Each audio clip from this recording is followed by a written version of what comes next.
What's up mga kabisdak? So nandito tayo ngayon sa Vice Ganda Comedy Club mga kabisdak dito banda sa may Quezon City. So ayan, nakikita natin sina MC and Lassie mga kabisdak. So much fun talaga mga kabisdak kasi talagang from 8 p.m. to 2 a.m. tawa lang kami ng tawa na hindi mo namamalayan yung oras mga kabisdak. Kaya talagang sulit talaga mga kabisdak ang pagpunta namin dito.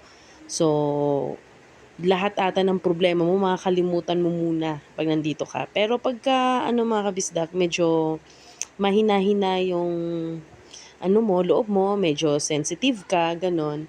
Parang ano, kasi talagang bardagulan dito, talagang laitan kung laitan. Pero alam mo namang joke lang, 'di ba? So, alam mo pumunta ka diyan para sa ano, 'di ba?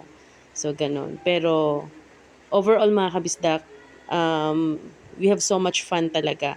Ayun lang mga kabisdak, lagi lang talaga akong na-o-cry kasi talagang hawak ko yung stage mga kabisdak, dikit na dikit ako sa stage. Ako yung nagpi-picture kaya 'di ba? So ayun, lagi akong naanuhan talaga, napagtitripan nila. Pero okay lang mga kabisdak. So ayan mga kabisdak, makikita nyo kung sino yung mga nandyan mga kabisdak, family po and of course mga kabisdak, makikita nyo rin yung mga guests at mga nag-perform. Salamat mga kabisdak!